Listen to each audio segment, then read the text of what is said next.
ये ट्रेडर्स को जानता हूँ तो जिद पे अड़े हैं कि हमें जीतना ही है। 4-5 साल हो गए हैं उन्हें ट्रेडिंग करते हुए। ठीक है, कितने ट्रेडर्स को मैं जानता हूँ अभी भी गिव अप नहीं कर रहे हैं। ठीक है, अच्छी बात है, गिव अप नहीं करना चाहिए। लेकिन एक बात को समझो, तुम्हारे लॉसेस हो चुके हैं भाई, तुम्हारी ज़िंदगी तबाह होने पर आ चुकी है और तुम कह रहे हो कि मुझे गिव अप नहीं करना है, मुझे हीरो बनना है।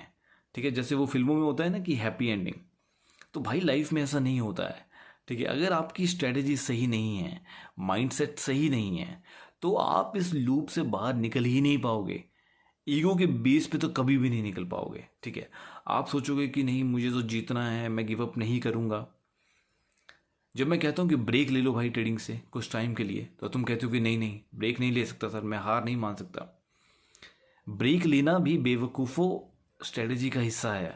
ये तुम्हें कौन समझाएगा? 4-5 साल हो गए हैं ना, नहीं समझ आया ना, 4-5 साल और लगा लो और अगली बार तो शायद तुम्हारी हिम्मत भी ना हो खड़े होने की। मैं पर्सनल एक्सपीरियंस बेस्ड कह रहा हूँ भाई। बहुत से ट्रेडर्स को मैं जानता हूँ, ना जाने कितने ट्रेडर से मेरी बात होती है। ठीक है, तो ब्रेक लेना भी स्ट्रैटेजी का हिस्सा है। तुम्हें हीरो नहीं बनना है यहाँ पे।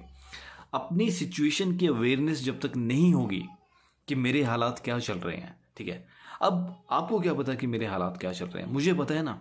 वैसे ही आपको अपने हालात पता हैं कि मेरी फाइनेंशियल सिचुएशन क्या है, कितना मेरे पास बैकअप है, क्या मेरी सेविंग्स है, कितना इमरजेंसी फंड है मेरे पास, क्या मैं जॉब करता हूँ, कितनी मेरी अर्निंग है। ठीक है, क्या मेरे डेली एक्सपेंसेस हैं या मंथली एक्सपेंसेस हैं, ये आपको पता है। तो आपको डिसीजन उस बेसिस पे लेना चाहिए, ना कि इमोशनल बेस्ड। और आप डिसीजन लेते हो इमोशनल बेस्ड कि मुझे तो प्रूव करना है, मुझे तो करके दिखाना है। ठीक है, उस चक्कर में फिर क्या हो रहा है, आप प्रॉफिटेबल हो नहीं पा रहे हो, बैक टू बैक लॉसेज हो रहे हैं और एक मेंटल प्रेशर बढ़ता जा रहा है प्रूव करने का। ठीक है, उल्टा कर्जे में आप चले गए हो। ठीक है, परिवार वाले प्रेशर डाल रहे हैं, अगर फैमिली वाले हो तो वहाँ से प्रेशर आ रहा होगा। तो दोस्त, ब्रेक लेना स्ट्रेटजी का हिस्सा है। ठीक है, ब्रेक लीजिए, पॉज लीजिए, पहले अपनी फाइनेंशियल स्थिति को थोड़ा स्टेबल कीजिए। ठीक है, थोड़ा अपने पास इमरजेंसी फंड होना चाहिए, थोड़ी सेविंग होनी चाहिए। उसके बाद थोड़े से अमाउंट के साथ आप ट्रेडिंग दोबारा शुरू करें। यकीन मानिए आपकी ट्रेडिंग बिल्कुल अलग होगी। अभी जिस तरह से आप ट्रेडिंग कर रहे हैं ना, इम्पेशेंट हो जाते हैं, फ्रस्ट्रेट हो जाते हैं, इम्पल्सिव हो जाते हैं, आउट ऑफ कंट्रोल हो जाते हैं, तब आपके अंदर ऑटोमेटिकली एक ठहराव आ जाएगा।